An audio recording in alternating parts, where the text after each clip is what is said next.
اللهم إني أسألك علما نافعا.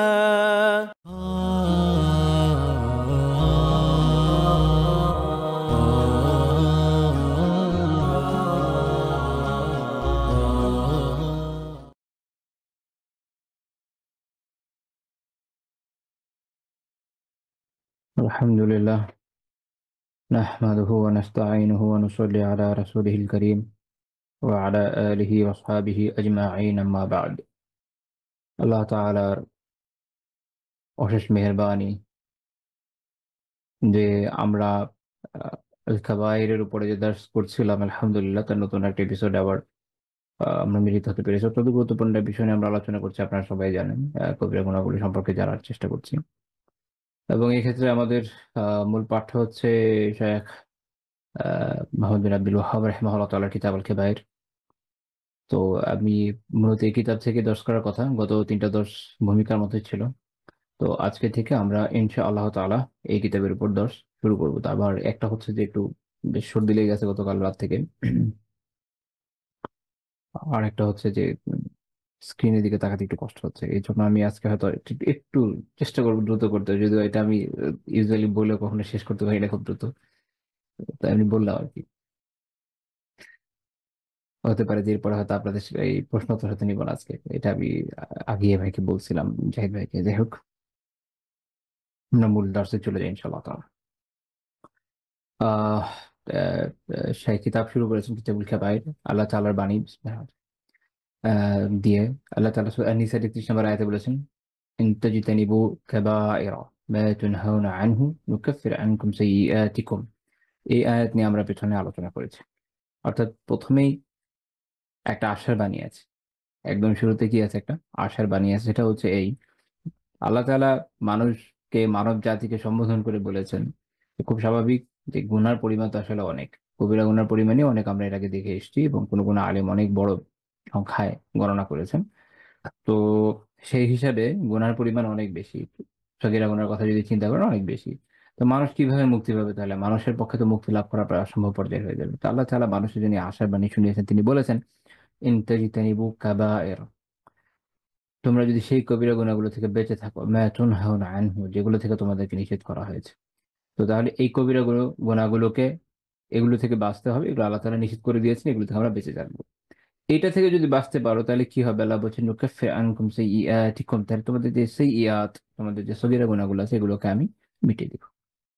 তো এটা মানুষের জন্য বিশাল বড়, বিশাল বড় একটা সুযোগ আলহামদুলিল্লাহ, যে যদি আমরা কবিরা গুনাহ থেকে বাঁচতে পারি তাহলে আল্লাহ তাআলার মেহেরবানিতে সগীরা গুনাহগুলো মিটে যাবে, আমাদের পক্ষে সম্ভব হবে ইনশাআল্লাহ তাআলা জান্নাতে যাওয়া। জান্নাতে অবশ্যই আল্লাহ তাআলার রহমত ছাড়া কেউ যেতে পারে না, বাট বান্দার আমল এখানে যে ভূমিকাটা রাখে সেটা রাখার সুযোগ হবে।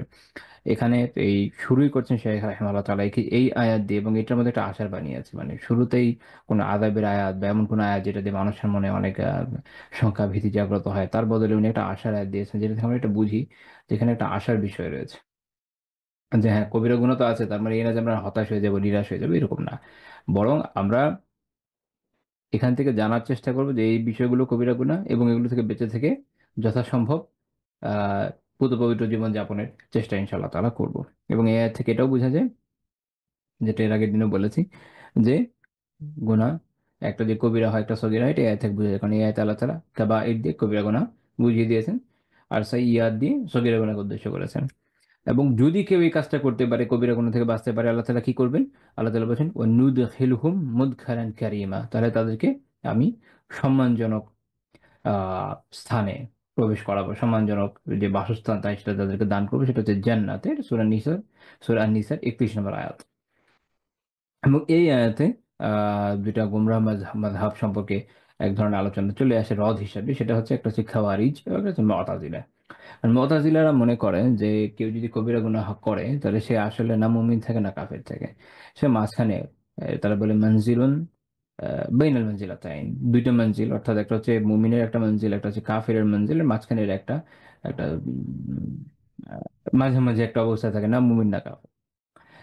অন্যদিকে খাওয়ারিজদের আকীদা হচ্ছে এটা, যে কেউ যদি কবিরা গুনাহ করে তাহলে সে কি হয়ে যাবে? সে কাফের হয়ে যাবে। তারা কবিরা গুনাহ করার কারণে মানুষকে কাফের সাব্যস্ত করে থাকেন। আর আহলে সুন্নাত জামাতের অবস্থার মাঝখানে যেটা আল্লাহ তাআলা আয়াতে বলেছেন সেই অনুযায়ী তা আমরা এটা বিশ্বাস করি যে কেউ যদি কবিরা গুনাহ করেন তাহলে সে অবশ্যই ফাসিক, সে গুনাহগার, এবং সে যদি তওবা করে মরে তাহলে তো আল্লাহ তাআলা ক্ষমা করবেনই ইনশাআল্লাহ তাআলা, আশা করা যায়। আরেকটা হচ্ছে যে যদি তওবা করতে ব্যর্থ হয় তো এটা আল্লাহ তাআলার ইখতিয়ার, আল্লাহ চাইলে মাফ করতে পারেন, আল্লাহ চাইলে সাজা দিতে পারেন। তো এখানে এই আয়াতে মূলত আল্লাহ তাআলা এদেরকেও একরকম রদ করে দিলেন যে তাদের যে দাওয়াতটা, তাদের যে তারা যেটা আর কি প্রচার করতে থাকে এটা যে সঠিক না সেটা এখান থেকে বোঝা যায়। এখান থেকে একটা বিষয় জেনে রাখেন, সেটা হলো যে আহ খাওয়ারিজদের আকিদা আসলে আমরা অনেক ক্ষেত্রে হয় কি যে ঘর পোড়া গরু সিঁদুরে মেঘ দেখলে ডরায় বলে একটা বাংলা প্রবাদ আছে। এই প্রবাদটা থাকার একটা কারণও তো আছে। দেখা গেছে যে কিছু কিছু কাজের কারণে মানুষ খাওয়ারিজ শব্দটাকে একটু বেশি বেশি নর্মালাইজ করে ফেলেছে। বিষয়টা আসলে একটা ক্রিটিক্যাল বিষয়। খারিজিদের আকীদা অনেক ব্যাপক আলাপ আলোচনার বিষয়। এর মধ্যে একটা গুরুত্বপূর্ণ আকীদা যেটা আকায়েদের কিতাবগুলোতে আসে সেটা হচ্ছে এই যে তারা কবিরা গুনাহকে কি কি মনে করে। কবিরা গুনাহ কেউ যদি করে তাকে কাফের মনে করে। কবিরা গুনাহ বলতে যেমন কেউ মিথ্যা কথা বললো তাহলে বলবে সে কাফের। এখন দুনিয়াতে এমন কোন গ্রুপ আছে যারা মানুষ মিথ্যা কথা বললে বলবে যে সে কাফের? আমার জানা নেই। তো এটা হচ্ছে মূল উসুলি বিষয়। আরেকটা হচ্ছে যে হ্যাঁ, মানুষের মধ্যে অনেক ধরনের গুলু আছে, অনেক ধরনের বাড়াবাড়ি আছে। প্রত্যেকটা বিষয়কে তার স্থানে রাখা দরকার। ধরেন কারোর মধ্যে বাড়াবাড়ি আছে, এখন আমি তাকে তাকে যদি আমি বাড়ি এমন একটা হুকুম দিই যেটা ইটসেলফ একটা বাড়াবাড়ি, তা আমি ওই ভুলই করলাম যে ভুল সে করছে একটু ভিন্নভাবে। এটা আমাদের খেয়াল রাখা উচিত যেন আমরা পরিভাষাগুলোকে নষ্ট না করি। আচ্ছা, তো এরপরে শেখ রাহমাতুল্লাহ বলছেন এবং আল্লাহ তাআলা বলছেন আল্লাযীনা ইজতানিবুনা কাবাইরাল ইসম, যারা কবিরা গুনাহ থেকে বেঁচে থাকে, এবং ওয়াল ফাওয়াহিশ, এবং ফাহেসা থেকে, ফাহেসা নিকৃষ্ট যে অশ্লীল কাজগুলো আছে এগুলো থেকে বেঁচে থাকে, ইল্লা লামাম, এবং আরেকটা হচ্ছে কি লামাম, ব্যতিক্রম হচ্ছে লামাম। লামাম মানে সাগাইর, মানে সগীরা গুনাহ যেগুলো এটাকেই বলা হচ্ছে কি লামাম। যেমনটা আমরা তাফসিরে পাচ্ছি আবু সাঈদ আল খুদরি রাদিয়াল্লাহু তাআলা আনহু থেকে, উনি লামামের ব্যাখ্যা করছেন হুয়া সিগারু দুরুব, এগুলো হচ্ছে ছোট ছোট যে গুণাগুলো সগীরা গুনাহ সেগুলো। ইমাম তাআলাবী রাহিমাহুল্লাহ তাআলা তার তাফসিরে এটা উল্লেখ করেছেন। ইমাম ইবনু কাসির রাহিমাহুল্লাহ তাআলা তার তাফসিরে বলছেন যে লামাম হচ্ছে মিন সগা ইরিজ দুনুব ও মুহাক্কারাতিল আমাল, যেগুলো সগীরা গুনাহ আছে, যেগুলো ছোটখাটো আমল আছে যেগুলো দেখে মানুষ মানে তুচ্ছ মনে হয় আর কি, কবিরা গুনার বিপরীত। আমি এর আগে বুঝিয়েছিলাম যখন বলছি আমরা সগীরা গুনাহের মানে এটা হালকা কিছু না, এগুলো ওখানেও হারামি আছে। পার্থক্য এটা যে সগীরার বিপরীতে এটা কবিরা, দুঃখিত, কবিরার বিপরীতে এটা সগীরা, যেটা কবিরা এটা অনেক বড়, তার বিপরীতে সগীরা।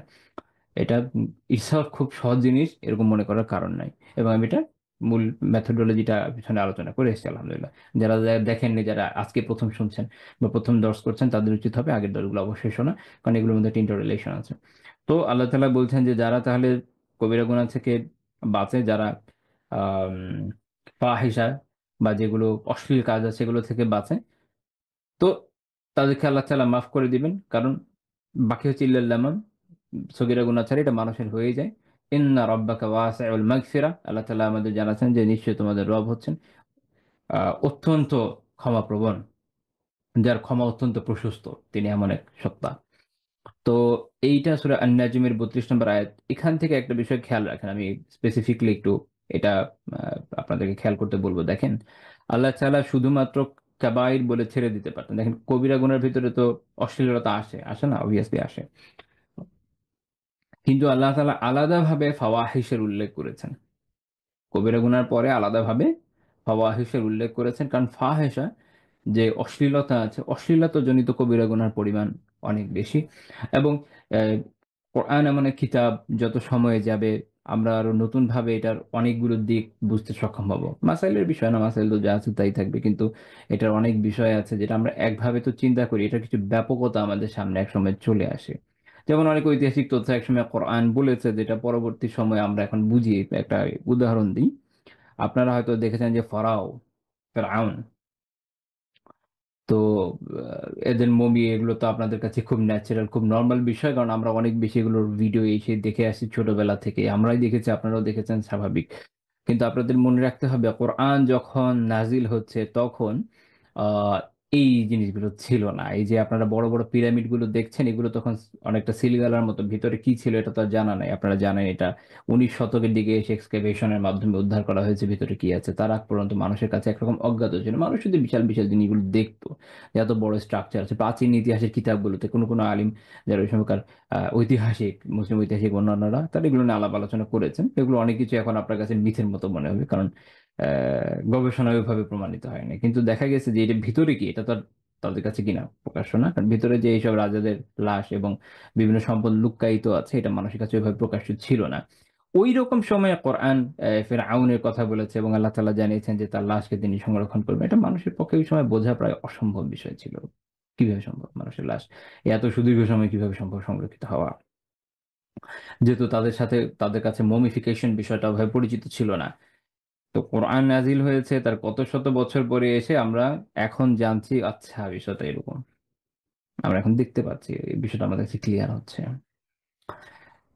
এরকম আরো অনেক বিষয় আপনারা দেখবেন না। যেমন আমি আরেকটা উদাহরণ, যে তাফসিরের ক্লাস না, জাস্ট একটা উদাহরণ হিসেবে বলি, সেটা হচ্ছে যেমন আপনারা দেখবেন কোরআনে, দুঃখিত, আস্তাগফিরুল্লাহ, আস্তাগফিরুল্লাহ, কোরআনে আম, ইয়েকে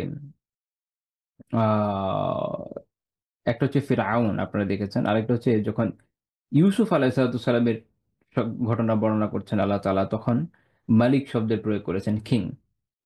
ওই জায়গায় ফিরআউন শব্দটা ওখানে প্রয়োগ করেন নেই। এইটা আপনি যদি বাইবেল দেখেন, বাইবেলে সবার ক্ষেত্রেই ফারাও আছে, ওখানে আলাদা কোনো ডিফারেন্সিয়েশন নেই। কোরআনের এই যে ডিফারেন্সিয়েশন, এটাও যুগ যুগ ধরে মানুষের কাছে একরকম অজ্ঞাত ছিল। ওয়াই শাব্দিক পার্থক্যের কারণ কি, এখন আপনি গবেষণা থেকে বুঝতে পারবেন। কারণ হচ্ছে আহ, মিশর এক সময় হিক্স একটা জাতি আছে যারা সিরিয়াতে এই অঞ্চলের ছিল, হিক্স।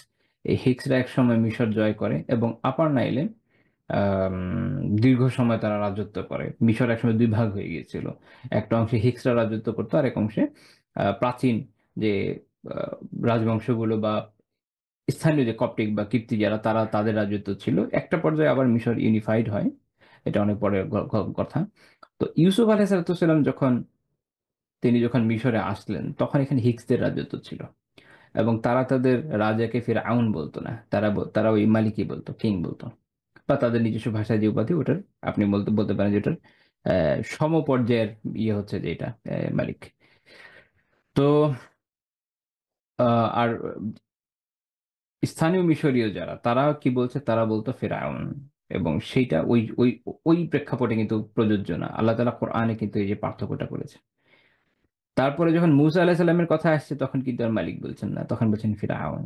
কারণ তখন অলরেডি এই যে আপনার মিশরীয় যে রাজবংশ, এটার উত্থান হয়েছে এবং রাজাদের উপাধি হয়েছে ফিরআউন। তো এইভাবে এত সূক্ষ্ম সূক্ষ্ম বিষয়ে কোরআনে আলোচনা করেছে। আপনি যখন এগুলো ভেবে চিন্তা করবেন, সুবহানাল্লাহ, ঈমান বেড়ে যাবে। এই জন্য বলেছি যে অনেক বিষয় আছে যেটা সামনে, আমাদের সামনে আরো বেশি সুস্পষ্ট হবে। একটা সময় অশ্লীলতা অবশ্যই সবসময় মানব জাতির জন্য অত্যন্ত ভয়ানক বিষয়।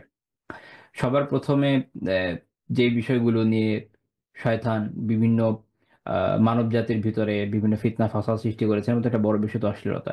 যেটা আপনি লূত আলাইহিস সালামের জাতির কথা চিন্তা করেন, রোমানদের চিন্তা করেন, পৃথিবীর যে কোনো জাতি যখন ধ্বংস হয়েছে তার একটা বড় কারণ হচ্ছে তার মধ্যে অশ্লীলতার বিস্তার লাভ করেছে। রোমানরা যখন ধ্বংস হয়েছে তাদের অবস্থা খুবই খারাপ ছিল। এটা কি গ্রিকদের অবস্থা, বিভিন্ন জাতির ভিতরে। তো অশ্লীলতা একটা জাতিকে ধ্বংস করে ফেলে, অশ্লীলতা একটা জাতির যে ভিত এটাকে ধসিয়ে দেয়। এর ফলে এই জাতির যে দৃঢ়তা, তার মানব, তার যে দৃঢ়চিত্ত অবস্থান, তার যে উচ্চ মনোবল, এগুলো সব ধ্বংস হয়ে যায়। যারা অশ্লীলতার ভিতরে পড়ে যায় তাদের আসলে জীবনের সবকিছু ধ্বংস হয়ে যায়। সেটা শুধুমাত্র পরকালে এরকম না, ইহকালও ধ্বংস হয়ে যায়। এবং এগুলো, এটা একটা ম্যাগনেটের মতো, মানুষকে চেনে ধরে রাখে। একবার মানুষ অশ্লীলতার মধ্যে পড়ে গেলে ওটা থেকে আর উঠে আসতে পারে না। তো যুগ যুগ ধরে সবসময়, একে তো এটা যে সত্য, সবসময় অশ্লীলতা বিভিন্ন জাতির ধ্বংসের বড় কারণ। এবং এই জন্য আলাদা আলাদাভাবে আল্লাহ তাআলা অশ্লীলতাকে এখানে দেখাচ্ছেন যে এক হচ্ছে যে, হ্যাঁ, সব কবিরা গুণা তো আছে, বিশেষভাবে অশ্লীলতা থেকে সম্পর্কে সচেতন থাকা জরুরি। অশ্লীলতা এরকম খারাপ একটা বিষয়। সেখান থেকে নিয়ে যদি আপনি আমাদের বর্তমান প্রেক্ষাপটের কথা চিন্তা করেন, কারণ সময় তো এগিয়ে যাবে এবং এগুলোর বিভিন্ন বিভিন্ন নতুন ধারা আসবে। তো আগের জামানায় অশ্লীলতা ছিল, আগের জামানায় অশ্লীলতা ছিল, অনেক ব্যাপকও ছিল। রোমানদের ভিতর অনেক নিকৃষ্ট ধরনের অশ্লীলতার প্রচার ও প্রসারের কথা আমরা ইতিহাসের বই থেকে জানি। কিন্তু বর্তমান যে অশ্লীলতা, এইটা এটার সামনে বাকি সবকিছুকে আপনার হয়তোবা শিশু লাগতে পারে। কারণ সেখানে যে ধরনের বিকৃত বিষয়গুলো ছিল অনেক ক্ষেত্রে সেটা এলিট শ্রেণীর ভিতরে সীমাবদ্ধ ছিল। যেমন আহ, রোমে রোমানদের মধ্যে অবাধ যে যৌনাচার ছিল এটা ওদের এলিট শ্রেণীর ভিতরে ছিল, গ্রিকদের ভিতরেও তাই। সাধারণ মানুষের জন্য বিষয়টা একটু tough.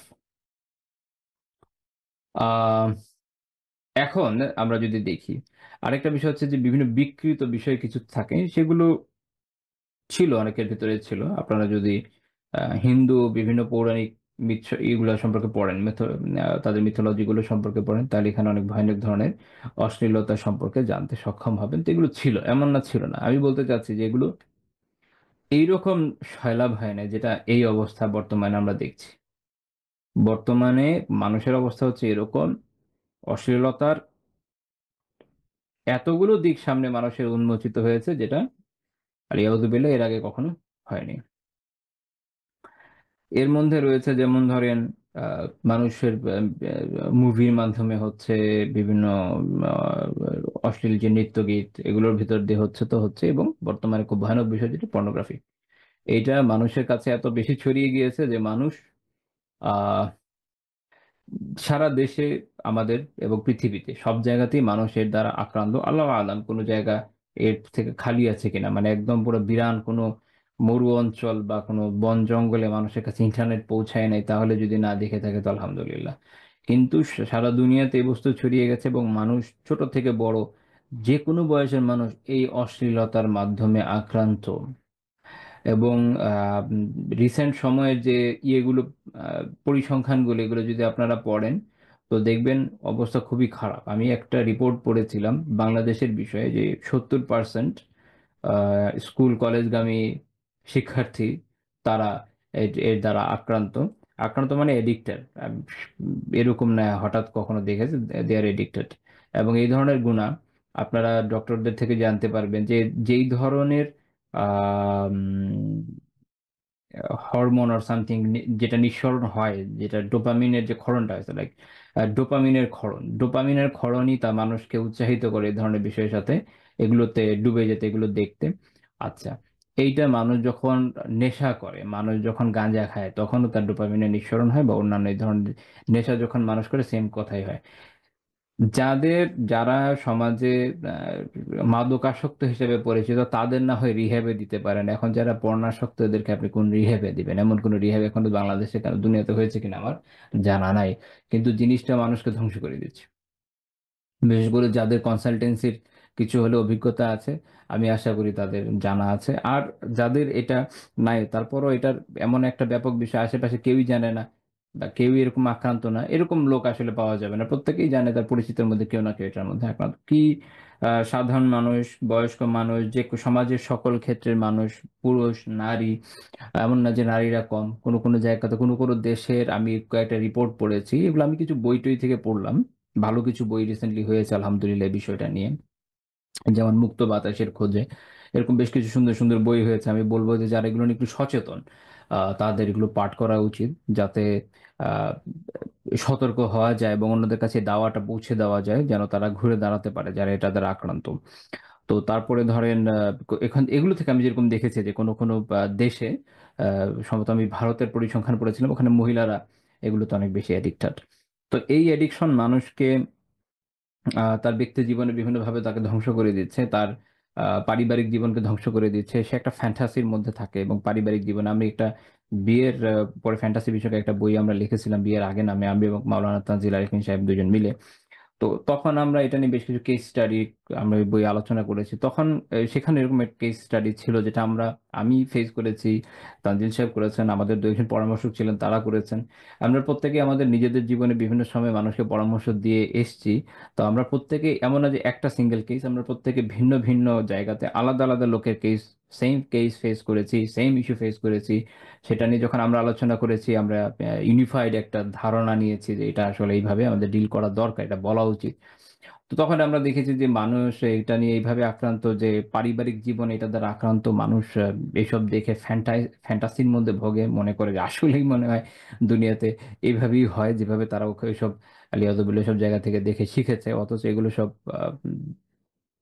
Just shooting, nothing else. কোনো কিছুর বাস্তবতা নেই। তো অ্যাজ এ রেজাল্ট মানুষের যে চারিত্রিক অধঃপতন এটা চূড়ান্ত পর্যায়ে চলে গেছে। এখন মানুষ একজন মানে দুইটা জেন্ডার একে অপরকে দেখছে একটা ম্যাটেরিয়ালের মতো, যেটা কোনো না কোনোভাবে উপভোগ করা যায়। এবং ছোট থেকে বড় যে কেউ এদের আক্রান্ত। চাইল্ড পর্ন তৈরি হচ্ছে, বিভিন্নভাবে বাচ্চারা অ্যাবিউজড হচ্ছে, বড় থেকে ছোট সবাই আক্রান্ত।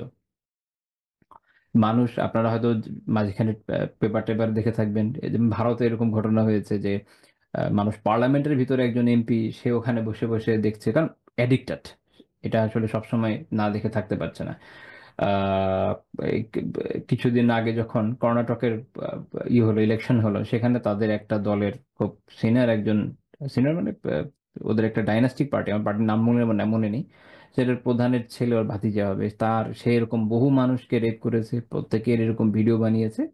এগুলো নিয়ে অনেক কিছু হলো। আমি এগুলো বলতে বাধ্য হচ্ছি, এই বিষয়টা আপনারা এমনিও বুঝেন, তারপর বলার জন্য বলা, যেন আরো একটু সচেতনতা বাড়ে যে এই সিচুয়েশন আসলে এবং এই এই এই শৈলাভ মানুষকে ধ্বংসের দিকে নিয়ে যাচ্ছে। কিন্তু ফাহেসা, মূল কথা এটা ফাহেসা। তো কবিরা গুনাহ তো কবিরা গুনাহ, তার মধ্যে সবচেয়ে ভয়ানক কবিরা গুনাহগুলোর মধ্যে একটা হচ্ছে কি ফাহেসা। মানুষ অনেক কিছু থেকে হয়তো বেঁচে থাকছে, কিন্তু বেঁচে থাকছে না ফাহেসা থেকে। খুব ভালো মানুষ, মাশাআল্লাহ, নামাজ ধরলাম, আমরা নামাজ পড়ছি, আমি বলছি না যে নামাজি লোকজন একদম বেঁচে আছে না। অনেক মানুষ আছে যারা নামাজি কিন্তু এই ঝামেলা থেকে বাঁচতে পারে নাই। আমি খুব ভিতরে যেতে চাই না, নয়তো অনেক কিছু জানি, এটা অনেকের ব্যাপারে শুনেছি অনেক কথা। ওই যে বললাম যে পরামর্শের ইস্যু থাকে, অনেক ইস্যু হয়, তো হয়ে যায়, কানে চলে আসে। তো ওভারঅল এইটা আমাদের আহ, সমাজের যে অবক্ষয় এটা আমাদের সামনে সুস্পষ্ট করে দিচ্ছে। তো যেটা বলছিলাম যে কেউ হয়তো বাহ্যিকভাবে হয়তো, আলহামদুলিল্লাহ আমি বলছি দিনদার, আমি আচ্ছা বলবো না একদম দিনের বাইরে, কারণ কি দিনদার এই শব্দটা কাউকে মাসুম বানায় দেয় না। কারণ আমরা সবাই গুনাহগার, এক একজন এক এক দিকে, কেউ এই দিকে করছে কেউ ওই দিকে করছে, এরকম। তো এই জন্য বললাম যে হয়তো আলহামদুলিল্লাহ নামাজ পড়ছে, ওকে, সত্য কথা বলছে, কারোটা মারছে না, সব ঠিক আছে, সব ভালো, সব কিছুতে বেঁচে আছে আলহামদুলিল্লাহ, সব কবিরা গুনাহ থেকে কম বেশি সে বেঁচে থাকে, কিন্তু ফাহিশা থেকে বাঁচতে পারেনি। পর্ন দেখছে, না হলেও মুভি দেখছে, কোনো না কোনো ভাবে ফাহিশার সাথে সে যুক্ত। তো ফাহিশা এত ভয়ানক বিষয়, ফাহিশা এত ভয়ানক ভয়ানক বিষয়।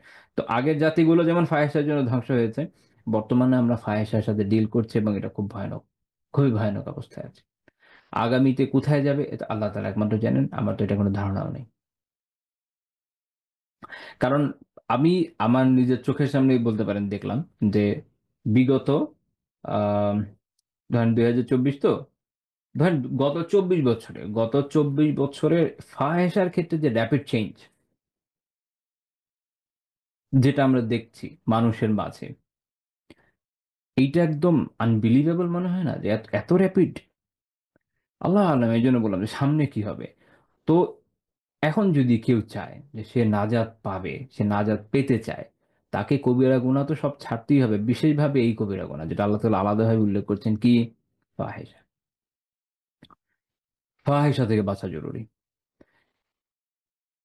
এক তো দিনী ক্ষেত্রে, যে আখিরাতের নাজাতের জন্য আমার বাঁচা দরকার। দুনিয়াবি ক্ষেত্রেও কেউ যদি মনে করে যে আমার এই বিষয়গুলো থেকে বাঁচা খুব জরুরি, বা সে যদি বুঝতে ব্যর্থ হয় যে আসলে আমার এখানে কি করতে হচ্ছে, আমি তো ওই যে একটু আগে যে বললাম, যেমন মুক্ত বাতাসের খোঁজে বইটা তো আমি খুব রেফার করি, অবভিয়াসলি পড়বেন যারা আক্রান্ত। আমি জানি অনেকে যারা শুনছেন অনেকের মধ্যে সমস্যা আছে, চিন্তা করছেন কি করব। ওয়াইল ইব্রাহিম বলে একজন লাইফ কোচ আছেন, ওনার একটা বই আছে, ওটার নাম হলো ঘুরে দাঁড়াও, আমার যদি মনে পড়ে নামটা, যদি ভুল না হয়। এরকম আলহামদুলিল্লাহ সুন্দর সুন্দর কিছু বই হয়েছে। বাট আমি একটা কথা বলবো যে যে কোনো গুনাহ ছাড়ার প্রধান শর্ত হলো তাকওয়া। তাকওয়া, তাকওয়া যদি থাকে আপনি ইনশাআল্লাহ তাআলা গুনাহ থেকে বের হয়ে আসতে পারবেন। তাকওয়া যদি না থাকে আপনাকে গুনাহ থেকে বাঁচানো খুব টাফ, খুবই টাফ।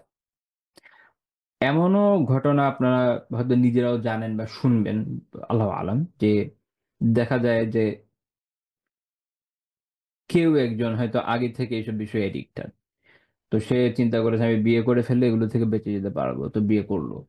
আচ্ছা, বিয়ে করেছে, হাজবেন্ড ওয়াইফ একসাথে আছে, কিন্তু ওই যে তাকওয়ার চাষটা যেহেতু আগে তার ভিতর হয় নাই, সে কিন্তু বাঁচতে পারে নাই। সে লুকিয়ে লুকিয়ে দেখছে, একই বাসায় থেকে দেখছে, কারো কারো এরকম ঘটনা আছে জাস্ট এক রুমেই থাকে, এক রুমেরই বাসা হয়তো, ওর ভিতরে সে ম্যানেজ করে ফেলছে। মানুষ যখন, আমি মাঝে মাঝে যখন এগুলো শুনি আমি না খুব অবাক হই। অবাক হই কেন দেখেন, মানুষ পাপ করার জন্য এত এত শর্টকাট খুঁজে বের করে, এত এত ওয়ে খুঁজে বের করে, কই এমনি কাজ করার জন্য এইভাবে ওয়ে তো কাউকে খুঁজতে দেখি না। যে আমি কিভাবে একটু সুযোগ করে দেখি 2 রাকাত সালাত পড়তে পারি কিনা, একটু তিলাওয়াত করতে পারি কিনা, একটু কোরআন হিফজ করতে পারি কিনা, একটু জিকির করতে পারি কিনা। আমি না কখনো এরকম কোনো কেস আমার জীবনে আসলো না। এটা শুনে এটা আসলে আমার জন্য খুব প্যাথেটিক লাগে। ইন্না লিল্লাহি ওয়া ইন্না ইলাইহি রাজিউন। যে কেউ এসে বললো না যে আমি এরকম না চেষ্টা করতেছি করতে করতে আলহামদুলিল্লাহ এই জায়গাতে এই সুবিধা আমি করতে পেরেছি। মানুষের মধ্যে এই সেন্সটা চলে যাচ্ছে। পাপের জন্য কত না কত ওয়ে মানুষ বের করে ফেলে, কিন্তু নেক কাজ করার জন্য ওই ওয়ে বের করার জন্য কাউকে তো অতটা সচেষ্ট হতে দেখছি না। যাই হোক, তো এইভাবে মানুষ করে ফেলছে। আম, এই জন্য তাকওয়া জরুরি। তাকওয়া যদি না থাকে, মানুষ হাজারো মানুষের মাঝে পাপ করে ফেলে। তাকওয়া যদি থাকে, আপনি একা একটা ঘরেও পাপ করতে পারবেন না, আপনি আল্লাহকে ভয় করবেন। তো তাকওয়ার দরকার। তাকওয়ার জন্য এবং এইসব বিষয় থেকে বাঁচার জন্য, যেটা আমি বললাম যে বই তো পড়েন, কিন্তু তাকওয়ার জরুরি। তাকওয়া যদি থাকে, বই ইনশাল্লাহ কাজে আসবে। হ্যাঁ, বই আপনাকে একটা ধাক্কা দিবে যেটা হয়তো আপনার কাজে আসবে। যেমন ওখান থেকে কিছু তথ্য আছে এরকম, যে এটা আপনার মস্তিষ্কের কি কি ক্ষতি করছে, ফলে আপনি হয়তো সিনসিয়ারলি কোনো কাজ করতে পারেন না, দীর্ঘ সময় মনোযোগ দিয়ে কাজ করতে পারেন না, কোনো কিছুতে অ্যাটেনশন দিতে পারেন না, আপনার মন বিক্ষিপ্ত থাকে এবং অন্যান্য বিভিন্ন সমস্যা হয়। এগুলো আপনি, যারা এগুলোতে আক্রান্ত তারা যখন এইসব বইগুলো পড়ে তারা দেখে যে হ্যাঁ খুব মিলে যাচ্ছে, তখন সে একটা ধাক্কা খায়। আলহামদুলিল্লাহ কারো কারো চেঞ্জ আসে। দুনিয়াতে একদম চেঞ্জ ছাড়া না, অনেকেরই আলহামদুলিল্লাহ চেঞ্জ আসে, ভালো চেঞ্জ আসে। তো ওটাও হতাশ হওয়ার দরকার নেই। যারা আক্রান্ত যে আমি একদম বের হতে পারবো না, এমন না, ইনশাল্লাহ পারবেন। আল্লাহ তাআলা তৌফিক দিলে পারবেন। পৃথিবীর সবচেয়ে বড় গুনাহ ফাহিশা না, সবচেয়ে বড় গুনাহ শিরক। আল্লাহ তাআলা তৌফিক দিলে মানুষ শিরক থেকেও বের হয়ে আসে, তো ফাহিশা থেকে পারবেন না? ইনশাল্লাহ অবশ্যই পারবেন, কেন পারবেন না। ওই দৃঢ় সংকল্প থাকা লাগবে, ওই দৃঢ়তা নিয়ে এগিয়ে যেতে হবে, আল্লাহর কাছে তৌফিক চাইতে হবে, দোয়া করতে হবে এবং তাকওয়া অর্জনের চেষ্টা করতে হবে। বেশি বেশি তিলাওয়াত করেন, নেক আমল করেন, সালাত আদায় করেন, হাদিস পড়েন, তিনি ইলম অর্জন করেন, নেক সহবতে থাকেন, ইনশাআল্লাহ তাআলা গ্র্যাজুয়ালি আপনি এখান থেকে বের হয়ে আসতে সক্ষম হবেন। এবং এটা মুমিনের গুণ, এটা মুমিনের গুণ। আল্লাহ তাআলা সূরা শূরাতেও কি বলেছেন যে ওয়াল্লাযীনা ইয়াজতানিবুনা কাবাইরাল ইসমি ওয়াল ফাওয়াহিশ ওয়া ইযা মা গাযিবু হুম ইয়াগফিরুন। তো মুমিনদের বৈশিষ্ট্য হচ্ছে এরকম যে তারা কি, যখন তারা হচ্ছে কবিরা গুনাহ বর্জন করে, তারা ফাহেসা বর্জন করে, এবং তারা যখন ক্রোধান্বিত হয়, সক্ষমতা থাকা অবস্থায়, তখন তারা শোধ না নিয়ে কি করে, মাফ করে দেয়। এটা মুমিনদের উত্তম গুণ। তো আল্লাহ তাআলা আমাদের উত্তম গুণগুলো অর্জনের তৌফিক দান করেন, আমিন। তারপর শেখ রাহিমাহুল্লাহ তাআলা এরপর ইবনে জারির তাবারি রাহিমাহুল্লাহ তাআলা থেকে একটা উদ্ধৃতি উল্লেখ করছেন। সেটা হচ্ছে ইবনে আব্বাস রাদিয়াল্লাহু আনহু একটা উদ্ধৃতি। ইবনে আব্বাস রাদিয়াল্লাহু আনহু বলছেন যে আল কাবাইরু কুল্লু যামবিন খাতামাহু আল্লাহু বিনার আও লাআনা আও গাদাব আও আযাব। অর্থাৎ ইবনে আব্বাস রাদিয়াল্লাহু আনহু একটা সংজ্ঞা দিয়েছেন যে কাবাইর বা কবিরা গুনাহ কি। আমরা এটা নিয়ে আগে আলোচনা করেছি, যেহেতু আশা করি থিওরি আপনাদের কাছে ক্লিয়ার।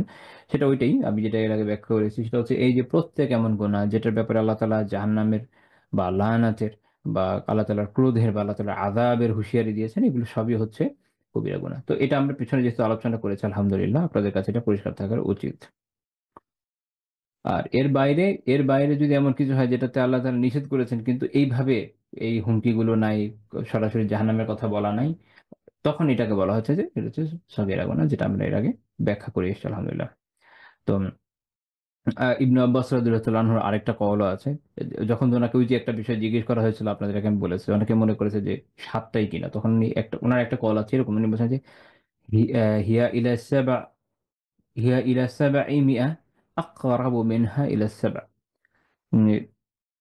সাত তো সাতই, এর থেকে বরং 700-ই বরং বেশি নিকটবর্তী হবে। মানে বুঝাতে চেয়েছেন যে সংখ্যা অনেক বেশি, এত অল্পও না কবিরা গুনার পরিমাণ।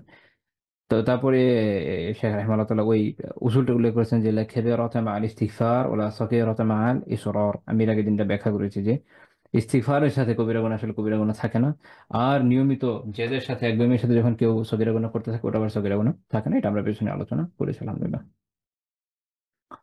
এটা যারা পেছনের দলগুলোতে ছিলেন না তাদেরকে বলবো ইনশাআল্লাহ তাআলা শুনে রাখবেন। তো এরপরে শেখ যেটা নিয়ে আলোচনা এর পরে করবেন, সেটা হচ্ছে আকবরুল কাবাইর সম্পর্কে। আমরা ইনশাআল্লাহ তাআলা ওই আলোচনায় যাব। এখানে একটা বিষয়, সেটা হচ্ছে যে যেমন শেখ বলছেন যে লা কাবীরাতা মা'আল ইস্তিগফার, ইস্তিগফারের সাথে কোনো কবিরা গুনাহ নেই।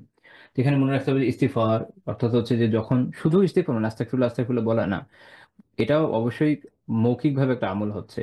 তো মূল যেটা হচ্ছে কি, সেটা হচ্ছে যখন আপনি আপনার কলবের সত্যতার সাথে আল্লাহ তাআলার কাছে তওবা করবেন, আল্লাহ তাআলার কাছে ক্ষমা প্রার্থনা করবেন। এখানে ওই ইস্তিগফারের কথা বলা হচ্ছে যে যখন বান্দা আল্লাহ তাআলার কাছে আম বিনীত হয়ে, অনুগত হয়ে, অনুতাপের সাথে আল্লাহ তাআলার কাছে ক্ষমা প্রার্থনা করে যে, "আল্লাহ আমাকে মাফ করে দেন, আমার গুনাহ হয়ে গেছে।" তখন আল্লাহ তাআলা তাকে ক্ষমা করে দেন। আর তখন এটার গুনাহ হিসাবে থাকছে না। লা ইলাহা ইল্লাল্লাহ। তারপরে আসেন তারপর শেখ বলছেন ওলি আব্দুর রাজ্জাক সানআনী রাহিমাহুল্লাহ তাআলার কিতাব আছে মুসান্নাফ, ওখানে উনি একটা হাদিস উল্লেখ করেছেন ইবনে আব্বাস রাদিয়াল্লাহু আনহু থেকে। তিনি বলছেন হিয়া ইলা সাবঈনা আকরাবু মিনহা ইলা সাবআ, ৭ এর থেকে এটা ৭০ এর অধিক নিকটবর্তী, অর্থাৎ কবিরা গুনার পরিমাণ ৭০ এর মতো হবে। এই মতটা যেটা এটা আহ, অনেক আলিম এটাকে গ্রহণ করেছেন, যেটা যেমন ধরেন শেখুল ইসলাম ইবনে তাইমিয়া রাহিমাহুল্লাহ তাআলা এই মতকে প্রাধান্য দিয়েছেন এবং অন্যান্য আহলুল ইলম এই মতকে প্রাধান্য দিয়েছেন, যেমন শেখ সালেহ সোহেল আল ফাউজান হাফিজাহুল্লাহ তাআলা উল্লেখ করেছেন। এবার আসেন আমরা পরবর্তী অধ্যায়ে চলে যাই, সেটা হচ্ছে বাবু আকবরিল কেবায়ের, সবচেয়ে বড় কবিরা গুনাহগুলো সম্পর্কে। সবচেয়ে বড় কবিরা গুনাহগুলো সম্পর্কে আমরা এখন ইনশাআল্লাহ তাআলা আলোচনা করব। এই অধ্যায় থেকে আলোচনা শুরু হচ্ছে।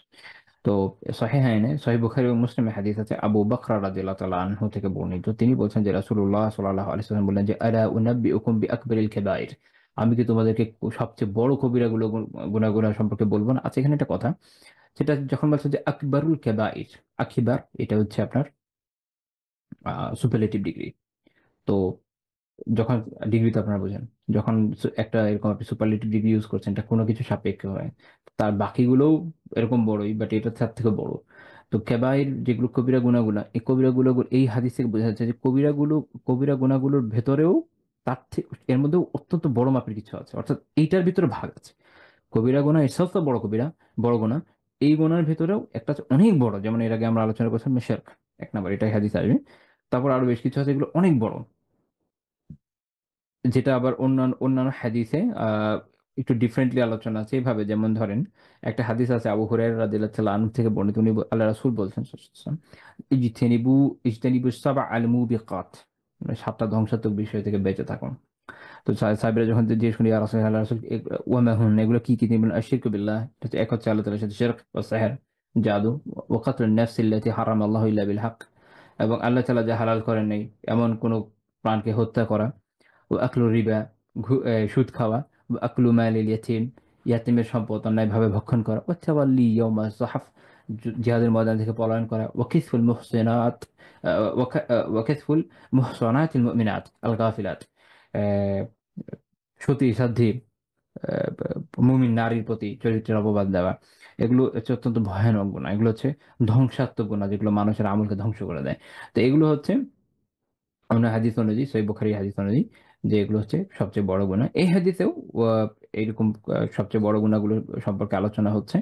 তো সেই হিসাবে প্রথমে আসছে যেটা, যখন সাহাবীরা আচ্ছা যেটা বলছিলাম যে একটা হচ্ছে কি অনেক বড় কবিরা গুনাহ, কবিরা গুনার মধ্যেও আপার লেভেলে, এই জন্য আলিম অনেক সময় আলোচনা করছেন যে না, এটা বেশি বড়, এটা তুলনামূলক কম, এইভাবে। কিন্তু ওই যে আগের কথায় ওই যে সগীরার ক্ষেত্রে বলেছি না, সগীরা কি হিসেবে সগীরা, কবিরার বিপরীত দিকে হিসাব করে, তাদের সবগুলোই আল্লাহর অবাধ্যতা, সবগুলোই গুনাহ, সবগুলোই হারাম। আচ্ছা, তার সগীরা গুনার ভিতরে কোনো কোনোটা অনেক বড়, অনেক বড়, যেমন শিরক, শিরকের তুলনা তার কিছু হবে না। ধরেন একটা মানুষ মিথ্যা বলছে, মিথ্যা তো শিরকের সম্পর্কে না, এসব শিরক কিন্তু নিজেও একটা মিথ্যা, মিথ্যা না? কোথায় আছে এইসব ইল্লারা? মানুষের বানানো, মানুষের বানানো। হুম।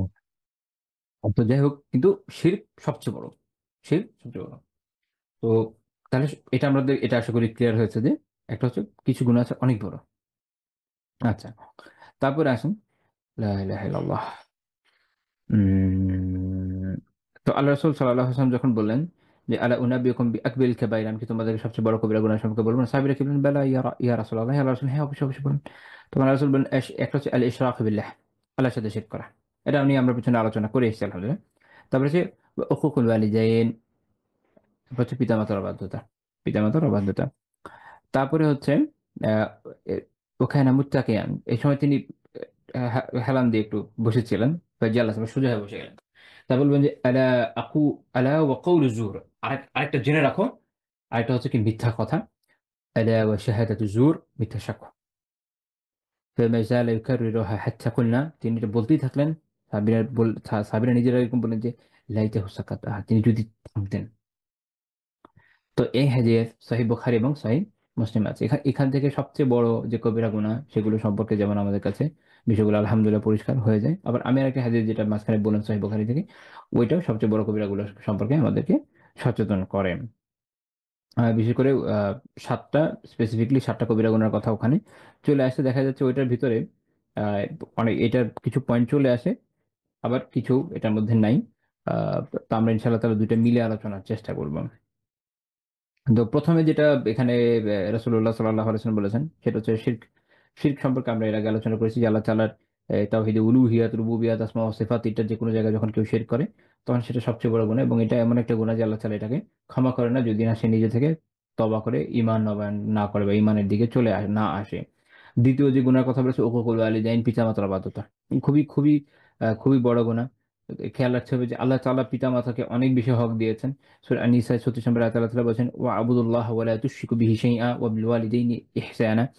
আল্লাহ তাআলা মানুষকে কি আদেশ দিয়েছেন? তিনি বলেছেন যে তোমরা আল্লাহ তাআলার ইবাদত করো, তার সাথে কোনো কিছুকে শরীক করো না এবং পিতা-মাতার সাথে ইহসান করো, উত্তম ব্যবহার করো। ইমাম শাওকানি রাহিমাহুল্লাহ তাআলা ফাথহুল কাদির এটা ব্যাখ্যা করতে গিয়ে বলছেন যে ক্বাদ দাল্লা যিকরুল ইহসানি ইলাল ওয়ালিদাইনি বা'দাল আমরি বিইবাদাতিল্লাহি ওয়ান নাহয়ি আনিল ইশরাক ওয়ান-নাহয়ি আনিল ইশরাকি বিহি আলা ইযামি হাক্কিহিমা। তিনি বলছেন যে এই যে পিতা-মাতার প্রতি যে ইহসানের নির্দেশ আল্লাহ তাআলা দিয়েছেন, কিসের পরে দিয়েছেন? আল্লাহ তাআলার ইবাদতের নির্দেশের পরে এবং শিরক থেকে বাঁচার যে নির্দেশনা। তাওহীদের একটা হচ্ছে এখন ১ম হলো তাওহীদ। তাওহীদের বিপরীত হলো শিরক। আল্লাহ তাআলা ইবাদতের ক্ষেত্রে আল্লাহ তাওহীদ তার নির্দেশ দিলেন, শুধু তার ইবাদতের। তার বিপরীত শিরক থেকে নিষেধ করলেন। তার মানে এই ২ টা হচ্ছে কি ইন্টার রিলেটেড। এর পরেই চলে আসতেছে কোথায়?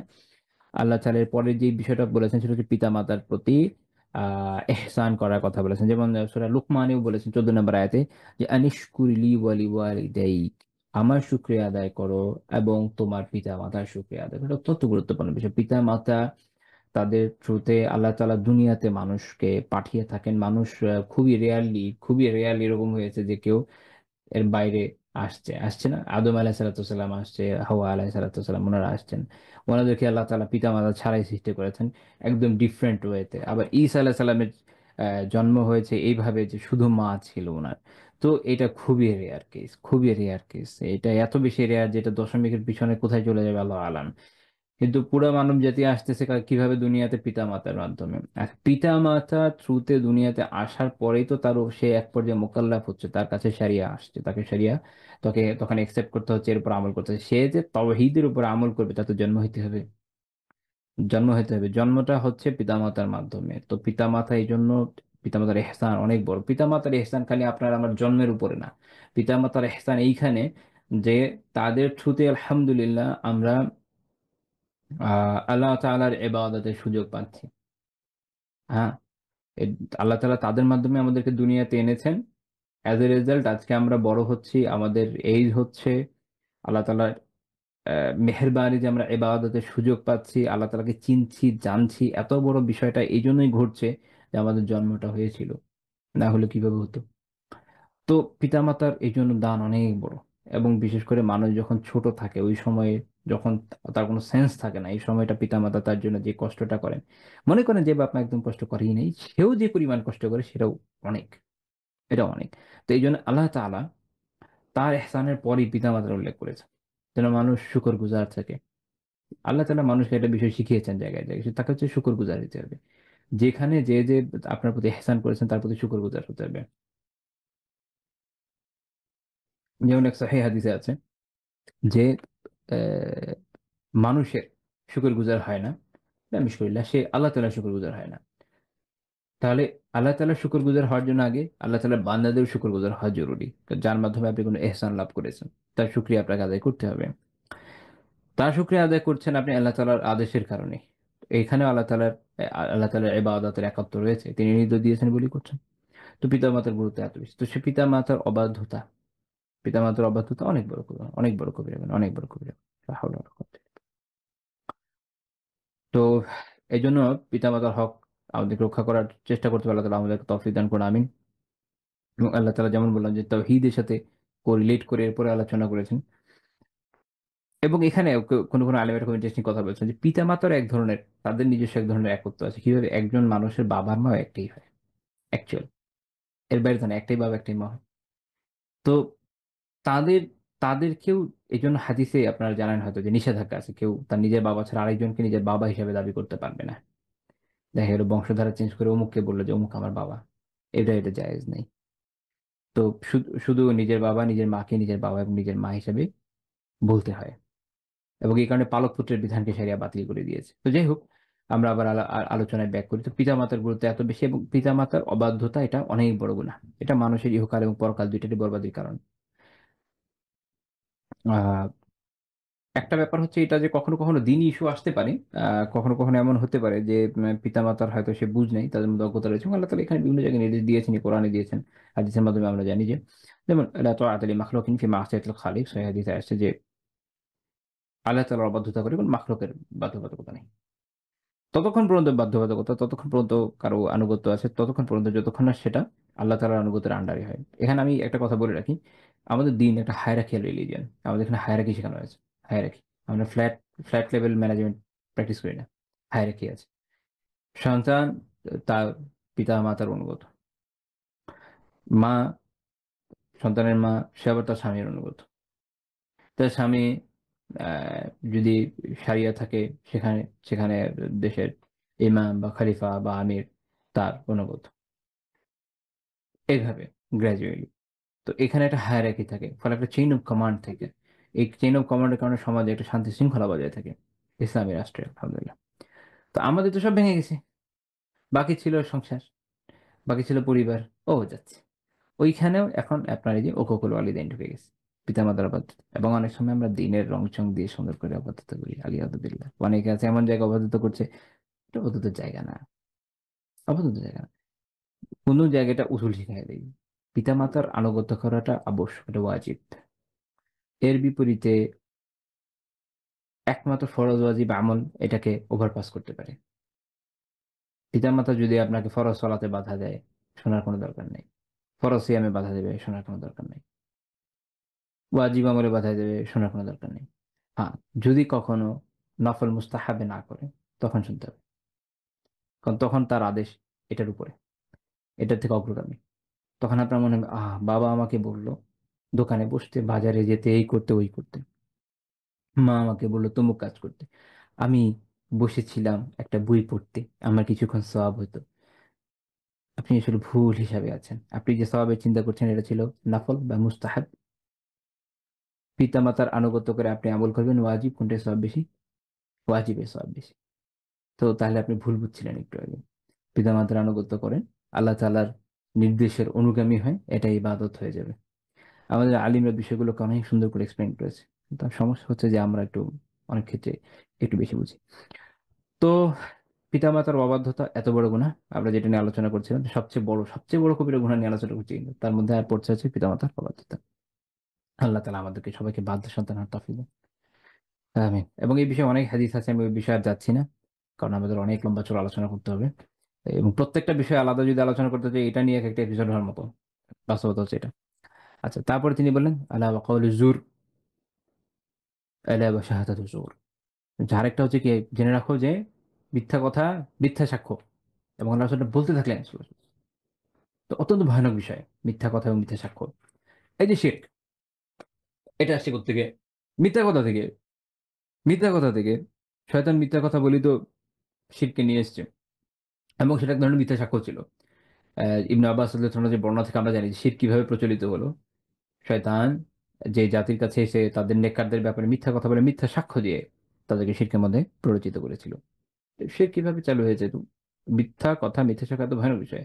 মিথ্যা ধ্বংস করে দেয়, মিথ্যা ধ্বংস করে দেয়। লা ইলাহা ইল্লাল্লাহ।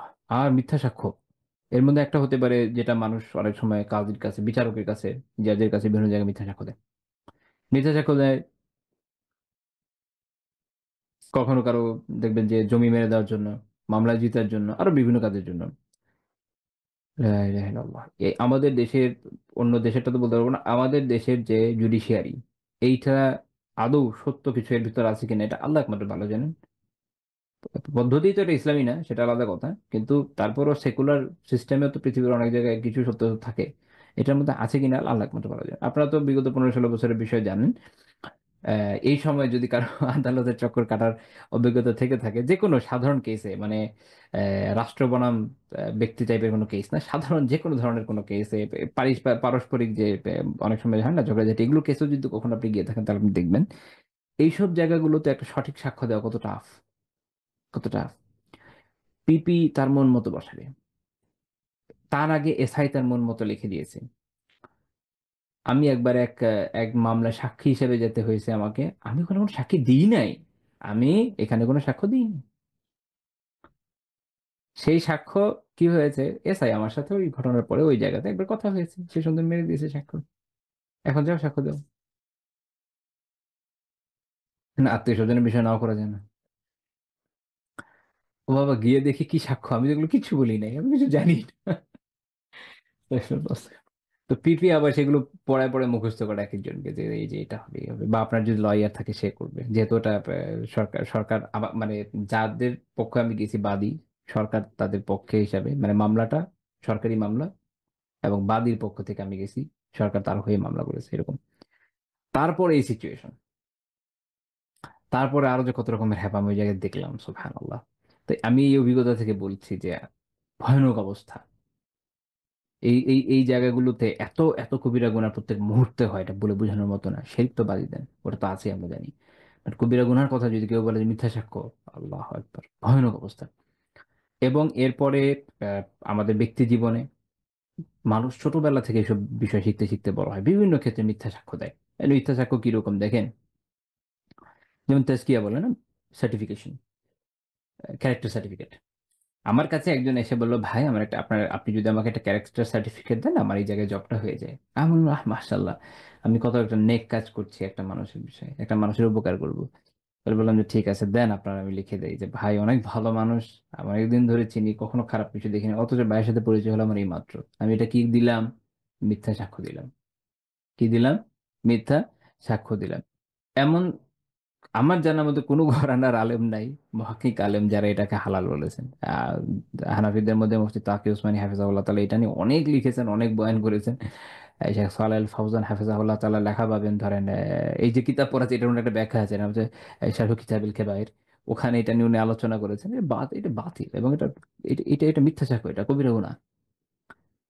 জানেন না, চেনেন না, কোথা থেকে আপনি তাস্কিয়া দিচ্ছেন, যে কারণে আমি হুটহাট দিয়ে বসে আছেন। শাহাদা, সাক্ষ্য, সাক্ষ্য অনেক ভয়ানক বিষয়। সাক্ষ্যের জন্য আল্লাহর কাছে জবাবদিহিতা করতে হবে। আপনাকে সত্য সাক্ষ্য দিতে হবে। সত্য সাক্ষ্য দেওয়া যেমন শরীয়তের বিধান, মিথ্যা সাক্ষ্য থেকে বেঁচে থাকাও শরীয়তের বিধান। মিথ্যা সাক্ষ্য দেওয়া কবিরা গুনাহ, অনেক বড় কবিরা গুনাহ, ছোটখাটো কবিরা গুনাহ না, অনেক বড় কবিরা গুনাহ। কাজে আপনি যাকে চিনেন না জানেন না, কিসের সাক্ষ্য দিয়ে বসে আছে। আমাদের দেশে যে স্কুল কলেজগুলোতে দেয়, প্রিন্সিপাল সাহেব সবাইকে মুখস্থ লিখে দিচ্ছে। আরে আজীব কথাবার্তা, তার খেয়াল আছে এগুলো, কত স্টুডেন্ট, তার হাজারের উপর স্টুডেন্ট না হলেও এক একটা মোটামুটি মধ্যম পর্যায়ের স্কুল কলেজে আছে, বা এর চেয়েও বেশি আছে। তার মনে আছে কোথাও কোন ছাত্রকে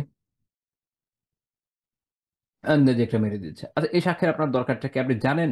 আপনি জানেন যে এই সাক্ষ্যের কোনো ভ্যালিউ নাই, এই সাক্ষ্যের কোনো ভ্যালিউ নাই। সে যদি এ প্লাস পেয়ে বের হয়, তার সাক্ষ্য সবারটা একই হবে। আর যদি টেনে টুনে পাশ হবে, ফেল হয়, তার সাক্ষ্য আরেক রকম হবে। এই, ওইটা তো প্রিন্সিপালের সাইন মেরে দিচ্ছে কে, পিয়ন। প্রিন্সিপাল জানেও না। সুবহানাল্লাহ, দেখেন মানে কি ধরনের অবস্থা, আমরা কি কি সোসাইটি তৈরি করেছি, যার পদে পদে শুধু গুনাহ আর গুনাহ। এগুলো ব্রিটিশরা দিয়ে গেছে, এখন আমাদের এগুলো ধরে রাখতে হচ্ছে। প্যাথেটিক। চেঞ্জ হওয়া উচিত, চেঞ্জ হওয়া আবশ্যক। এমনকি এরকম আছে যে বাংলাদেশের বাইরে ইসলামী বিভিন্ন ইউনিভার্সিটিতে পড়তে গেলে এরকম বিভিন্ন ব্যক্তির তেজকিয়া লাগে। তো অনেক শায়েখ আছেন, ওনাদের তেজকিয়া খুব কার্যকর। তো বিভিন্ন দূর দরাজের অনেক মাদারিসের ছেলেরা আসে এই সাক্ষ্য নেওয়ার জন্য। আমি একবার একজনের ঘটনা শুনেছি, আসছে শায়েখ হাওয়া হয়ে গেছে। এখন উনি খুব ক্রোধের সাথে পোস্ট দিলেন, বললেন যে আরে আমি আসছি, শায়েখ পালিয়ে গেছে, আমরা একই রকমের ভিন্ন মাসলাকের হওয়ার কারণে এই হয়েছে। ভিন্ন মাসলাকের হওয়ার কারণে আসলে হয়েছে এরকম না, কারণ ওই ওই অন্যান্যদেরকে ওনারা দেন। এই সমস্যা হচ্ছে যে আপনাকে তো চিনেন না, আপনাকে চিনে না, জানেন না, আপনাকে কিসের তাস্কিয়া দিবে? আপনাকে, আপনি আসছেন আজকে এসে বলেন যে আমার একটা তাস্কিয়া লাগবে না, লিখে দিয়ে দিবে? আপনাকে তো জানতে হবে উনি কি মিথ্যা সাক্ষ্য দিবে। কেন মিথ্যা সাক্ষ্য দিবে? উনি যদি মিথ্যা সাক্ষ্য দেয়, তাহলে সাথে সাথে ওনার সাক্ষ্যের যে গ্রহণযোগ্যতা, ওটাই তো বাতিল। উনি এটা কবিরা গুনাহ কেন করবে? কি প্রয়োজন? কোন প্রয়োজন নেই। লা ইলাহা ইল্লাল্লাহ। আল্লাহ তাআলা আমাদেরকে হেফাজত করেন। আমাদের অনুভূতি নষ্ট হয়ে গেছে। অনুভূতি নষ্ট হয়ে গেছে। কবিরা গুনাহগুলো সম্পর্কে আমরা এত অসচেতন। লা হাওলা ওয়ালা কুওয়াতা ইল্লা বিল্লাহ। এবং এই কারণেই যে মিথ্যা সাক্ষ্য মানুষকে কি পরিমাণ ক্ষতি করে। কারো হয়তো জমি নিয়ে চলে যাচ্ছে, আ কারো সংসার নষ্ট হয়ে যাচ্ছে। আরো কত ধরনের ক্ষতি। কেউ তার সঠিক বিচার পাচ্ছে না। খুনের মামলা, অ্যাকচুয়াল খুনি বের হয়ে যাচ্ছে। অ্যাকচুয়াল দোষী বের হয়ে যাচ্ছে। কিছু টাকার জন্য, কিছু সুবিধার জন্য, আত্মীয়তার জন্য মানুষ মিথ্যা সাক্ষ্য দিয়ে দিচ্ছে। কিন্তু কি অবর্ণনীয় দুঃখ, কি অবর্ণনীয় কষ্ট ওনাদেরকে সহ্য করতে হচ্ছে। এগুলো কি আনপেইড যাবে এরকম তো না। দুনিয়ার জীবন কয়দিনের? দুনিয়ার জীবন আস্তে, আস্তে কালকে চলে যাবে। আল্লাহ তাআলার কাছে যখন যাবে এটা তো আল্লাহ তাআলা ধরবেন। অনেক, অনেক বড় কবিরা গুনাহ করে ফেলেছে। আল্লাহ হেফাজত করুন। তো এটার সাথে রিলেটেড আমি বলেছিলাম যে আমি আরেকটা নিয়ে একটু আলোচনা করে দেব। আরেকটা হাদিস যেটা একটু আগে বলছিলাম, যেটা সহিহ বুখারী 2766 নম্বর হাদিস, আবু হুরায়রা রাদিয়াল্লাহু তাআলা আনহু বর্ণিত। আমি যেটা বলছিলাম যে ইজতানিবুস সাবআল মুবিকাত, ৭টা ধ্বংসাত্মক বিষয় থেকে বেঁচে থাকো। খুবই গুরুত্বপূর্ণ একটা হাদিস। তো এই হাদিসে যেমন আমরা দেখেছি এটা কি, আশিরকু বিল্লাহ, আল্লাহ তাআলার সাথে শিরক, যেটা একটু আগে আলোচনা করলাম। ২ নম্বর হচ্ছে কি? সিহর। ২ নম্বর হচ্ছে সিহর। এটা আমাদের পরে হয়তো আলোচনা আসবে ইনশাআল্লাহ তাআলা। বাট আমি প্রসঙ্গক্রমে বলে রাখি যে সিহর, যেমন জাদু, আরেকটা ভয়ানক অবস্থা আমাদের দেশে যেটা প্রচলিত। সিহর, জাদু করা, জাদুর বাস্তবতা আছে। ইমাম আহমদ বিন হামদান আহমালি রাহিমাহুল্লাহ তাআলা ওনার কিতাব নিহায়াতুল মুবতাদিয়িন ফি উসুলিদ্দিন, উনি বলছেন সিহরু সাবিতুন মাওজুদুন লাহু হাকীকা। যে সিহর এটা সাবিত, প্রমাণিত, এটা বাস্তবে আছে। আহ সেহের বলতে একটু খেয়াল রাখতে হবে। সেহের বলতে আমি ওই যে ম্যাজিকের ট্রিক করে না, বিভিন্ন ওই যে শো করে, শোর মধ্যে বিভিন্ন হাসাফের কাজ করে, এটা নিয়ে বলছি না। ওটাও না জায়েজ, ওটাও ইসলামে জায়েজ না। কারণ ওখানে হাসাফের হলো মিথ্যাচার, মানুষের সাথে মিথ্যাচার করা ধরনের এই ধরনের বিষয় এটা শরিয়া গ্রহণ করে না। বাট আমরা এখন যেটা নিয়ে বলছি, যেটা হচ্ছে যে বেসিক্যালি শয়তানের মাধ্যমে শয়তানের সহায়তায় মানুষের ক্ষতি করা, স্বামী স্ত্রীর মিলন বিচ্ছেদ করা, প্রেম ভালোবাসার মিলন বিচ্ছেদ, জমির কাগজ উদ্ধার করা, এই করা সেই করা, চোর ধরা, আরো কত ধরনের কিছু করে, এগুলো সব সেহের। যেগুলো তারা করে থাকে শয়তানের সহায়তায়। শয়তান বলতে আসে আসলে কি, বিভিন্ন জিনের সহায়তায়। এদেরকে তারা ভেট দেয়, এদের উপর এদের উদ্দেশ্যে তারা বিভিন্ন আপনার কখনো বলি চড়ায়, পূজা দেয়, মেরিথিং অনেক ধরনের অশ্লীল এবং পাপাচার গুনার মাধ্যমে শয়তানকে সন্তুষ্ট করার মাধ্যমে শয়তান থেকে তারা কিছু সাহায্য লাভ করে, এর মাধ্যমে তারা এইসব শয়তানি করে এবং দুনিয়ার ২-৪ পয়সা কামানোর একটু চেষ্টা করে। এবং এই মুহূর্তে বাংলাদেশে আপনি যদি যান, এই বাংলাদেশে দেখবেন যে অলিগলিতে বিভিন্ন জায়গায় এসব শয়তানদের পোস্টার ভরে আছে। হ্যাঁ, জীবনের শেষ চিকিৎসা, চলে আসুন অমুক কবিরাজ তমুক ইয়া, আজকাল হচ্ছে পার্সেলের মাধ্যমে পাঠানো হয়। কিছু তো আছে অন্তত এইটুকু সত্য কথা বলেছে, লিখে রেখেছে তান্ত্রিক। আর কিছু হচ্ছে এত খারাপের খারাপ, তারা লিখে রাখবে কোরআনী পদ্ধতি। কোরআনী পদ্ধতি মানে কি? কোরআন কবে থেকে এই বিষয়ে বলছিল? কোরআন তো উল্টা বলেছে। কোরআন বলেছে সূরা বাকারা ১০২ নম্বর আয়াতে, ওয়াত্তাবাউ মা তাতলু শায়াতিন আলা মুলকি সুলাইমান। এই যে যারা ইয়েরা ছিল, এরা ইহুদিরা, এরা অনুসরণ করেছে কাদের? সুলাইমান আলাইহিস সালামের সময়ে যে শয়তানরা যা তিলাওয়াত করতো, যা অনুসরণ করতো তার।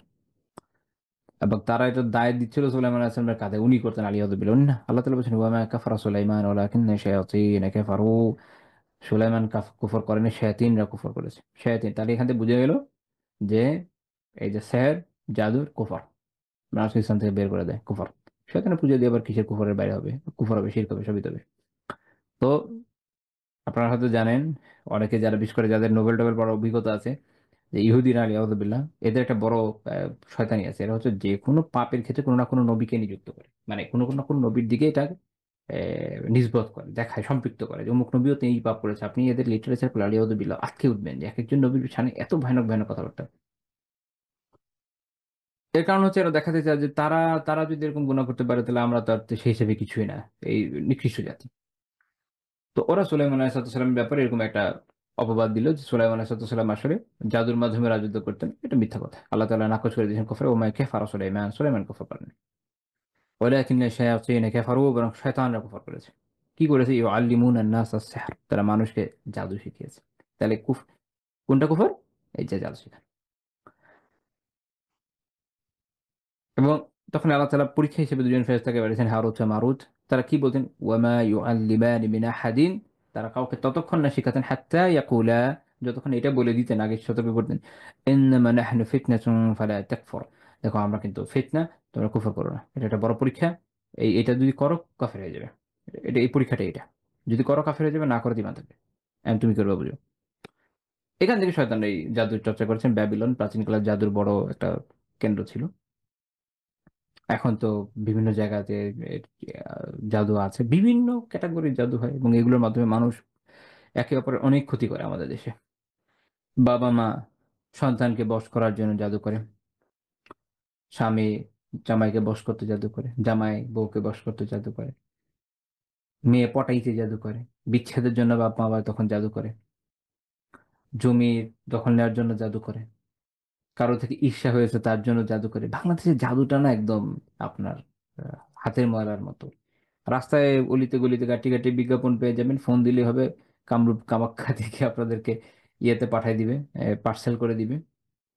করার জন্য তো কিছু লাগে না, নাম লাগে আর দু একটা জিনিস। তারপরে সস্তাও, অল্প টাকাতে হয়ে যায়, 200 400 500 1000 হাইস্ট। আল্লাহ আলাম আরো বেশি হতে পারে, বিভিন্ন জন থেকে বিভিন্ন রকম শুনি।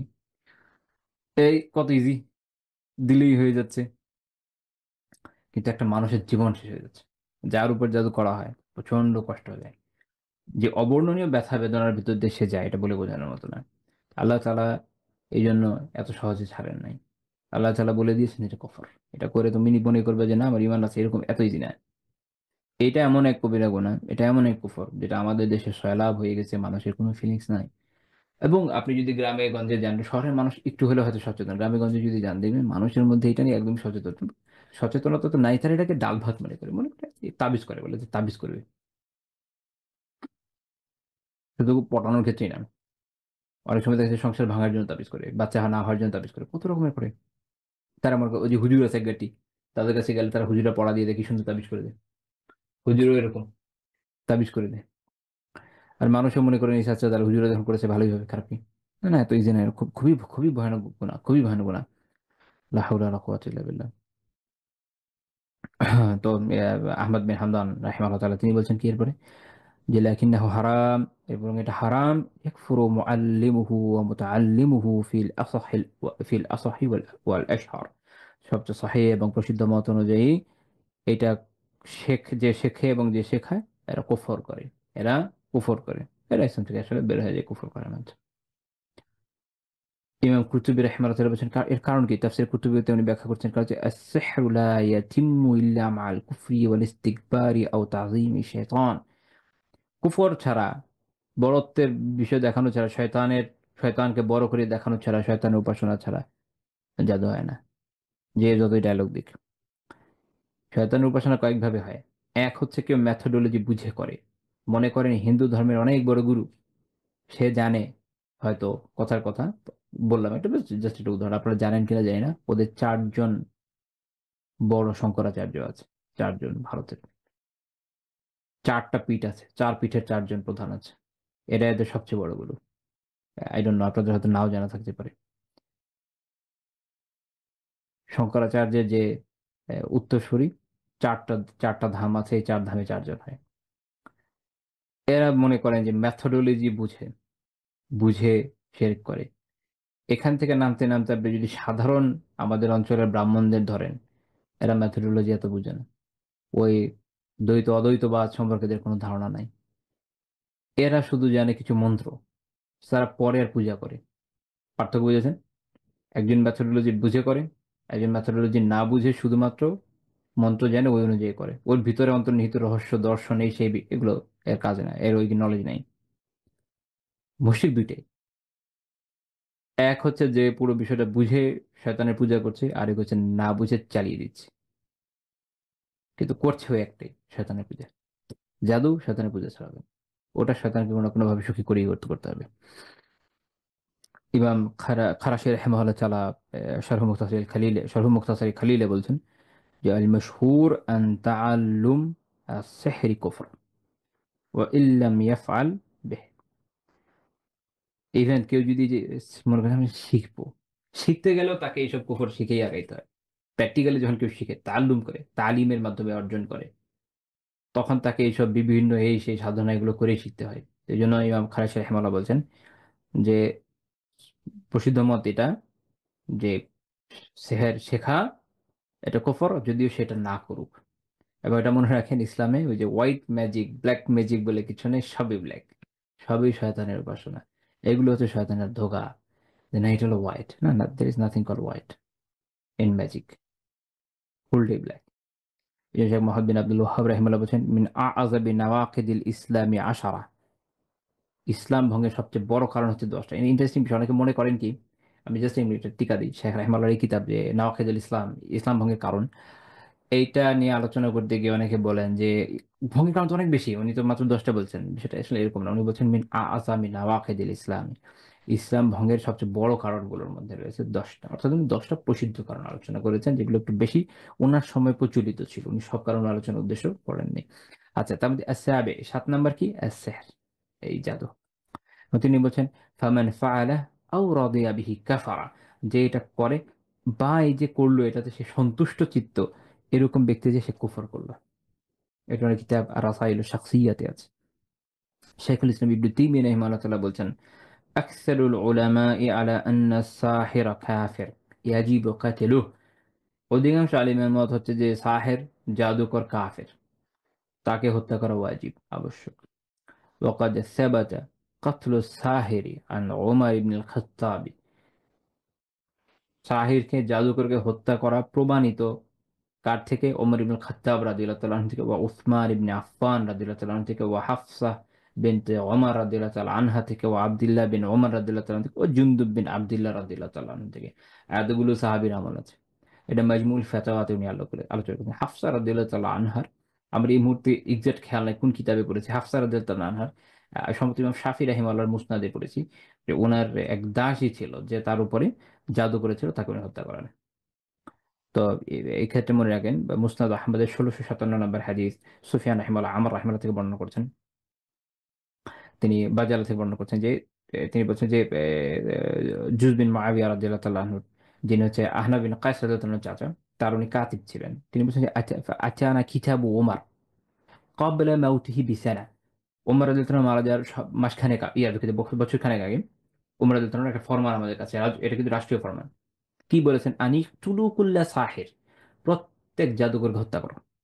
ওয়ারুব্বামা কল সুফিয়ান, কখনো কোনো রাবি সুফিয়ান বলেছেন ওয়া সাহেরা, অর্থাৎ সাহের, সাহেরা, অর্থাৎ পুরুষ এবং স্ত্রীলিঙ্গে আর কি, যে জাদুকর জাদুকরীদেরকে হত্যা করো।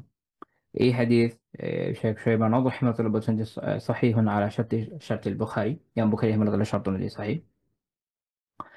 তো এই যে বিষয়টা ইমাম ইবনু কুদাম রাহিমাহুল্লাহ মুগনিতে বলছেন হাযা ইশতিহারা ফালাম ইউনকার, যে এইটা যে প্রচার হয়েছে, এটা এটা কেউ ইনকার করেনি, কেউ অস্বীকার করেনি। ফাকানা ইজমা, কাজে এটা ইজমা হিসেবে বিবেচ্য। আর জুনদুব রাদিয়াল্লাহু তাআলার কথা, যেটা ইবনে তাইমিয়া রাহিমাহুল্লাহ বলছেন, জুনদুব রাহিমাহুল্লাহ তাআলার এই বর্ণনাটা ইমাম তাবারানী রাহিমাহুল্লাহ তাআলা উল্লেখ করেছেন, দারাকুতনি, ইমাম বাইহাকি ওনারা উল্লেখ করেছেন রাহিমাহুল্লাহ।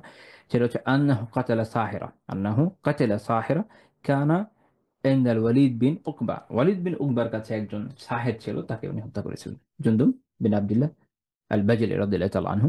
এটা ইমাম যাহাবী রাহিমাহুল্লাহ তারিকুল ইসলাম ওনার একটা কিতাব আছে, এটা সরাসরি সহিহ বলেছেন। তো এটা হচ্ছে শেখুল ইসলাম রাহিমাহুল্লাহ তাআলা এই কথাগুলোর কথায়, এই ঘটনাগুলি বর্ণনা করেছেন ওনার এই কথায়। তো এই কারণে আলিমদের অবস্থান হচ্ছে এটা, যে কেউ যদি এরকম সাহের হয়, তাকে কতল করা এটা রাষ্ট্রের কর্তব্য। ইসলামের যে শাস্তি বিধানটা কে দেবে, রাষ্ট্র, ইসলামী শরিয়া, ইসলামী আইন অনুযায়ী বাস্তবায়ন করবে। এটা আপনার আমার কাজ নয়, মানে এ না যে আমি আমি আপনি কি করে ফেলবো কারণ এখানে অনেক বিষয় আছে, যে কেউ কোনো কিছু কারো উপরে যখন একটা হয়তো একটা সাজা কায়েম হয়, তখন এটা কিছু যাচাই বাছাই বিষয় থাকে, থাকে অনেক ক্ষেত্রে এটা হতে পারে যে হয়তো করলো না, অন্য কেউ করে, অন্য কিছু হতে পারে। তো এই জন্য যে কোনো আইনের ক্ষেত্রে মূলনীতি একটাই, সেটা হচ্ছে যে এটা রাষ্ট্রীয় প্রশাসন এটা সে যাচাই বাছাই করবে, কাজী যাচাই বাছাই করবে, দেখবে যে তার এই অবস্থা, তওবা করলে করলো, না করলে তখন হত্যা করে। অর্থাৎ এত বড় গুনাহ, এরকম বড় বড় গুনাহগার নিয়ে আমরা বসে আছি, আমাদের দেশ ভর্তি হয়ে গেছে এই, এত এত এত এত এত এত লা হাওলা ওয়ালা কুওয়াতা ইল্লা বিল্লাহ, আর মানুষ যাচ্ছে, তার কোনো খেয়ালই নাই যে সে ইমান বিধ্বংসী কাজের মধ্যে লিপ্ত, সে এরকম কুফরের সাথে নিজেকে সম্পৃক্ত করে ফেলছে। লা হাওলা ওয়ালা কুওয়াতা ইল্লা বিল্লাহ। আল্লাহ তাআলা আমাদেরকে এই ধরনের কবিরা গুনাহ থেকে বাঁচান এবং অন্যদেরকে বাঁচান, এবং আল্লাহ তাআলা আমাদের দাওয়াতকে বিস্তৃত করার তৌফিক দান করেন, যেন আমরা নিজেরাও বাঁচতে পারি, মানুষকে বাঁচাতে পারি, আমিন। তো আজকে আমাদের আলোচনা এই পর্যন্ত থাকবে। সুবহানাকা আল্লাহুম্মা বিহামদিকা লা ইলাহা ইল্লা আনতা আস্তাগফিরুকা ওয়া আতুবু ইলাইক।